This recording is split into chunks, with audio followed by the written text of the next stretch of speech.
नमस्कार हमारे प्यारे साथियों, स्वागत है आज का एक और नया वीडियो में। जैसे कि आज हम बात करने वाले हैं ANM 10,709 पदों के रिगार्डिंग। आप सबको पता होगा कि इस भर्ती को लेकर के पटना हाई कोर्ट का जो भी जजमेंट आया, चाहे वो सिंगल बेंच का हो या डबल बेंच का हो, वो नाखुश करने वाला जजमेंट दिया गया। इसी को देखते हुए अब जितने भी CBT क्वालिफाई स्टूडेंट हैं वो भी और बिहार सरकार भी उनके साथ खड़े होकर के सुप्रीम कोर्ट जाने पर विचार कर रहे हैं और बहुत जल्द जो है सुप्रीम कोर्ट में आपको SLP दायर हो जाएगा और SLP का नंबर वगैरह जो है आपके पास आ जाएगा। तो आप भी अपना स्टेटस वगैरह जो है केस के रिगार्डिंग चेक कर सकते हैं। अब बात कर लेते हैं कि क्या सुप्रीम कोर्ट जाने से क्वालिफाई की जीत होगी। तो ये चीज़ तो एक चीज़ आपको निश्चित बता दूं, जितने भी BTSC ANM 10,709 में फॉर्म भरे थे और 8,791 कैंडिडेट जो क्वालिफाई किए हैं, उनको मन में एक ज़रूर डाउट चलता होगा कि क्या सुप्रीम कोर्ट जाने के बाद हम लोग का जीत मिलेगा। तो 100% जो है वहाँ पे आपको जीत मिलने वाला है, क्योंकि सुप्रीम कोर्ट के ऑर्डर ने जहाँ पे क्लियरली बता दिया है कि भर्ती के लिए नियम बदल सकती है, बिहार सरकार हो या जो भी सरकार हो अदर स्टेट में भी। सुप्रीम कोर्ट ने फैसला सुनाया है कि सरकार के पास पूर्व व्यापी प्रभाव से भर्ती में नियमों का संशोधन करने की जो है पूर्ण संवैधानिक शक्ति है। यानी कि संविधान ही कह रहा है कि कोई भी सरकार जो है भर्ती के बीच में जो है नियम चेंज कर सकते हैं। तो इसके लिए जो है आप लोग को बिल्कुल भी परेशान होने का ज़रूरत नहीं है। अब बात कर लेते हैं कि नोटिफिकेशन जब निकला था 2018 का नियमावली से, उस नोटिफिकेशन में क्या कहा गया था। तो नोटिफिकेशन में जो कहा गया था कि काउंसलिंग बेसिस पे ही लिया जाएगा, यानी कि जो आप ANM का डिग्री किए थे उसका मार्क्स जुटेगा और अगर आपके पास हायर एजुकेशन है तो उसका मार्क्स जुटेगा। और कहीं भी आप अगर सरकारी हॉस्पिटल में कार्यरत हैं तो उनका जो है हर एक वर्ष के हिसाब से 5 वर्ष, तो यानी कि अगर 5 साल कहीं काम किए होंगे तो 25 नंबर दे करके काउंसलिंग कराया जाएगा और काउंसलिंग बेसिस पे जो है उन लोग का ज्वाइनिंग होगा। लेकिन फिर ने जो है सरकार इसमें संशोधन किया और संशोधन करने के बाद कब किया, 2023 में संशोधन करके जो है 2023 का नियमावली इस पर लागू किया गया। और 2023 का नियमावली क्या कहता है कि अब जो है काउंसलिंग बेसिस पे नहीं, आपको जो है एक CBT कंप्यूटर बेस्ड एग्ज़ाम देना पड़ेगा और एग्ज़ाम अगर आप क्वालिफाई करते हैं तब जो है आप जॉब प्राप्त कर सकते हैं। तो सबसे पहले हमको देखना होगा कि 2018 का जो नियमावली था विज्ञापन, उसमें क्या कहा गया था। तो देखिए इसमें भी कहा गया था कि विज्ञापन प्रकाशन की तिथि एवं आवेदन समर्पित करने की अंतिम तिथि के बीच जो है अवधि में अधियाचिका विभाग के द्वारा राज्य सरकार के द्वारा प्राप्त निर्देशों तथा आयोग के निर्णय के आलोक में विज्ञापन में आवश्यकता अनुसार जो है संशोधन किया जा सकता है। तो देखिए जो पहले आपका विज्ञापन निकला था 2018 का नियमावली से, जिसमें कि काउंसलिंग बेसिस पे ही आप लोग को भर्ती पूरा करवाने के लिए कहा गया था, उसमें भी कहा गया था कि जो अगर सरकार अगर चाहे, बिहार सरकार अगर चाहे तो बीच में जो है इसमें संशोधन करके कोई नया नियमावली जो है ऐड करना चाहे तो ऐड कर सकता है। इसके लिए पूर्ण रूप से जो है बिहार सरकार स्वतंत्र है और संविधान भी इसको अधिकार देता है। संविधान अगर अधिकार देता है तो संशोधन किया, और जब संशोधन किया तो संविधान के अंतर्गत रह करके ही संशोधन किया है, कोई तो बाहर से अपना नियम लागू नहीं किया गया है। तो इसमें संविधान ही आज़ादी देता है कि जो भी नियम आप बनाते हो उसमें जो है आप संशोधन कर सकते हैं, जब तक ये भर्ती प्रक्रिया पूरा नहीं हो जाता। हाँ, अगर एक बार भर्ती प्रक्रिया पूरा हो गया तब आप जो है संशोधन नहीं कर सकते हैं।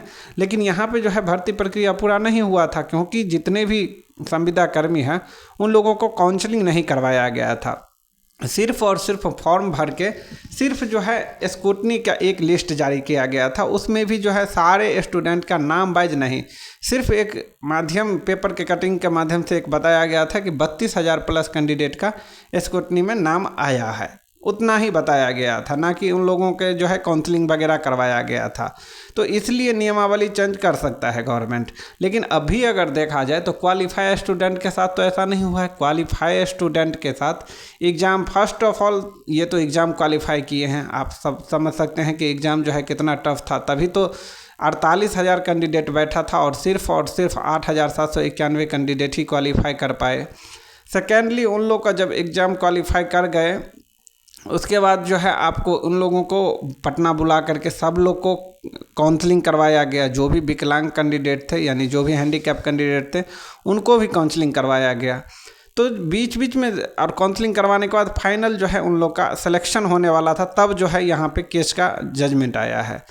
खैर ये बात अलग है, लेकिन यहाँ पे आप देख सकते हैं कि नई दिल्ली सुप्रीम कोर्ट ने फैसला सुनाया है कि सरकार के पास कर्मचारियों को दिए गए किसी भी वचन के बावजूद सेवानिवृत्ति के आयु सहित पूर्वव्यापी प्रभाव से भर्ती के नियमों में जो है संशोधन कर सकते हैं। यहाँ पे देख सकते हैं मैं संशोधन करने की पूर्ण संवैधानिक शक्ति है बिहार सरकार के पास। जो है ये संविधान ही हक देता है कि आप जो भी नियम बनाते हैं उसको आप संशोधन बीच में कर सकते हैं। उसमें जो है आप अलग से कोई भी नियम जो अगर ऐड करना चाहता है बिहार सरकार, क्योंकि ये जो है समय समय के हिसाब से जो है संशोधन होते रहता है और समय के हिसाब से जो है सबको चलना पड़ता है। और जब भी समय में जिस सिचुएशन रहता है बिहार सरकार को, उस हिसाब से जो है इसमें संशोधन किया जा सकता है। यहाँ पे देख सकते हैं मिश्रा के पीठ ने एक फैसले में कहा कि भले ही सरकार ने कर्मचारियों को कोई वचन दिया हो लेकिन वह बाध्यकारी नहीं है, क्योंकि भर्ती नियम में संविधान के अनुच्छेद 309 यानी देखिए संविधान का अनुच्छेद जो है 309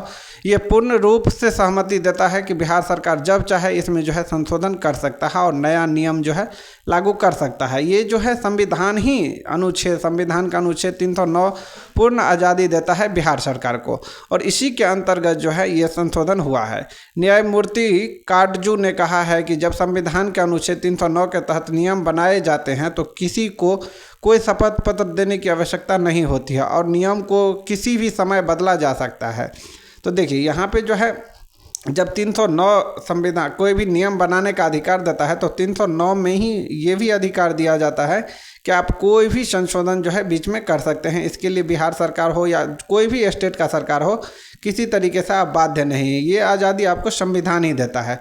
सुप्रीम कोर्ट ने यह फैसला इलाहाबाद हाई कोर्ट के फैसले को रद्द करते हुए दिया, जिसमें कहा गया था कि अगर BSNL से अपने कर्मचारियों को शपथ पत्र दिया है तो वह भर्ती नियमों को नहीं बदल सकता। तो देखिए सुप्रीम कोर्ट ने जो है फैसला इलाहाबाद हाई कोर्ट के फैसला को जो है रद्द करते हुए दिया है। तो यहाँ पे भी जो हो सकता है कि पटना हाई कोर्ट जो भी निर्णय दिया है उसको रद्द करते हुए जो है नया जो आप लोग SLP करने वाले हैं तो नया नियम जो है लागू करके 2023 के हिसाब से जो है जजमेंट आ सकता है, क्योंकि सुप्रीम कोर्ट जो है सबसे ऊपरी अदालत है और यहाँ पे जो है सारे तथ्य को बहुत बराबरी से देख करके जो है नियम यहाँ पे दिया जाता है। तो सुप्रीम कोर्ट का ये भी एक जजमेंट जो है, ये भी एक जजमेंट आप इस केस में लगा सकते हैं। जो भी क्वालिफाइड स्टूडेंट है आप सबूत के तौर पे ये भी एक लगा सकते हैं कि कोई सुप्रीम कोर्ट ने जो है इलाहाबाद हाई कोर्ट के फैसले को रद्द करते हुए ये जजमेंट दिया है। तो आप भी जो है पटना को हाई कोर्ट का जो भी जजमेंट आया है उसके साथ इसको अटैच करेंगे तो 100% जो है जजमेंट को जो है रद्द किया जाएगा और नया यानी कि 2023 का नियमावली जो है उसके हिसाब से भर्ती किया जाएगा। तो जितने भी क्वालिफाइड स्टूडेंट हैं वो लोग एकदम निश्चिंत रहे, 100% जीत अब पक्की है।